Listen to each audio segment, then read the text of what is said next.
ئافرەتێکێتی بەلای پێغەمبەری خوا صلی الله عليه وسلم ئافرەتەکە سەرعی هەیە ئەڵێی پێغەمبەری خوا ئینی ئوسرع وئینی ئەتەکەشەف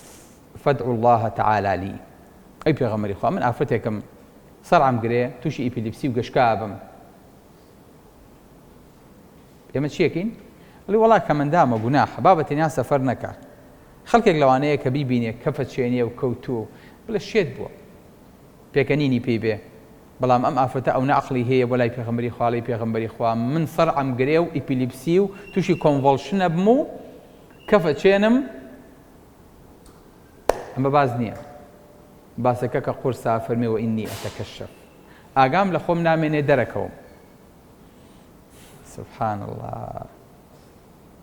چەند قورس ئەزان چەند ناڕەحەتە ئەزان چەند قورسە بەلای ئافرەتەوە بەلای ئێمەوە طبیعیە وەڵا ئافرەت وەڵا ویلادەیە قەی چیەکە کۆمەڵێ نێرزێن و کۆمەڵێ پیاو یەچن و قاچی ئافرەتەکە ئاوا بە ئاسمانەوێ وەڵا چیە ئەمە عەمەلیاتی کۆمی بۆ کرێ ئەمە زەرەناشینانتان بینیوە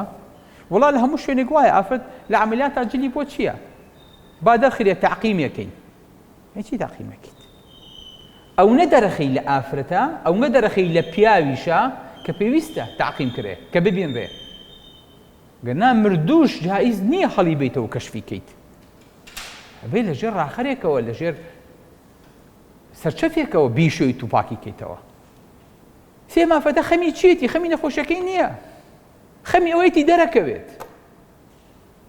یعنی ئەم نەخۆشە بەنجە کرێت ئاگای لە خۆی نامێنێ و دەرەکەوێت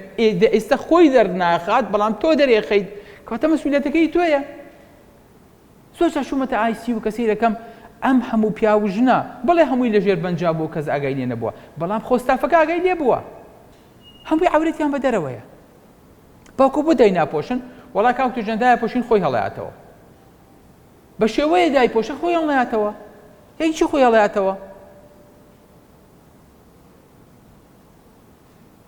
ئەمە قورسە باوکی من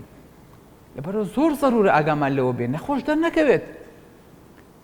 یعنی چی وەڵا هینی بۆ بەستم گۆرەی بۆ بەستم و تۆرنیکای بۆ بەستم قاچیم هەڵکردووە دەستی ئەو نەدەرەخەی کە پێویستە کات دەرخرێ